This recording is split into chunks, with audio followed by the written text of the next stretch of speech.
Assalamualaikum warahmatullahi wabarakatuh. Perkenalkan, nama saya Muhammad Rian Bahtiar, NIM 119.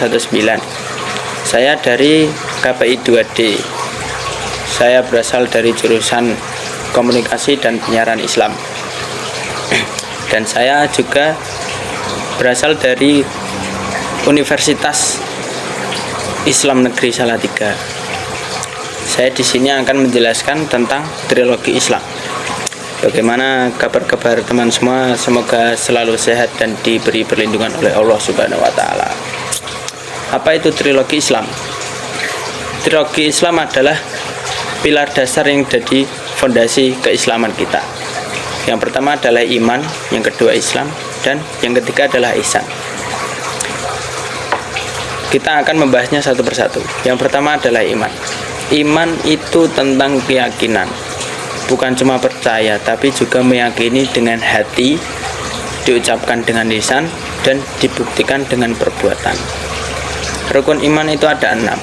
Yang pertama, iman kepada Allah, iman kepada malaikat, iman kepada kitab-kitab Allah, iman kepada nabi, iman kepada hari akhir, dan iman kepada takdir.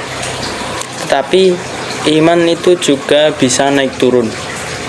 Makanya kita harus selalu menstabilkan iman kita untuk selalu naik, tidak turun. Dengan cara menguatkan iman lewat belajar, memperbanyak ilmu, berzikir kepada Allah, dan mencari teman-teman yang baik. Lanjut, trilogi yang kedua adalah Islam. Kalau iman itu di dalam hati, maka Islam itu tindakan, seperti sholat, puasa, zakat, haji. Nah, itu semua tindakan dari bagian dari Islam. Tapi Islam juga mengatur adab, bagaimana cara makan, bagaimana cara bicara, cara bersih-bersih.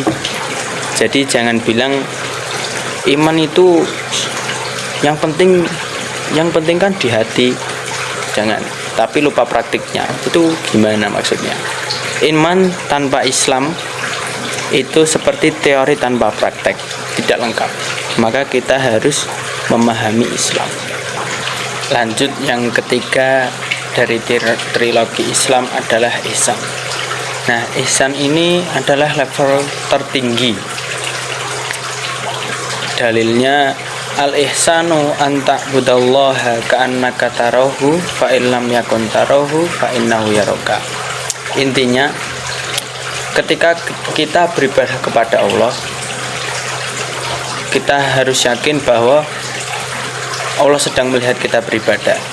Jika kita tidak bisa yakin, maka setidaknya kita harus sadar bahwa Allah itu sedang melihat kita.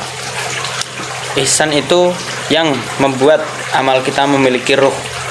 Contoh, sholat sambil memikirkan deadline. Itu beda rasanya dengan sholat, tapi kita sadar bahwa Allah melihat kita. Jadi teman-teman semua, sahabat semua, jika kita ingin menjadi muslim yang kafah, yang utuh, kita butuh ketiga-tiganya. Yang pertama, iman yang kuat, Islam yang nyata, dan ihsan yang indah. Sebelum saya mengakhiri pembahasan hari ini, saya ingin sedikit bertanya. Kenapa sangat penting bagi kita untuk memahami dan mempraktikkan Islam dengan baik? Karena yang pertama, kalau cuma Islam tanpa iman, ibadah bisa jadi rutinitas kosong. Kalau cuma iman tanpa Islam, niat baik tidak akan cukup tanpa tindakan nyata. Dan kalau tanpa ihsan, ibadah bisa kehilangan ruh dan keikhlasannya. Semoga kita semua bisa menjadi pribadi yang terus belajar dan tumbuh dalam trilogi Islam ini. Mungkin cukup sekian dari saya, kurang lebihnya saya mohon maaf. Wassalamualaikum warahmatullahi wabarakatuh.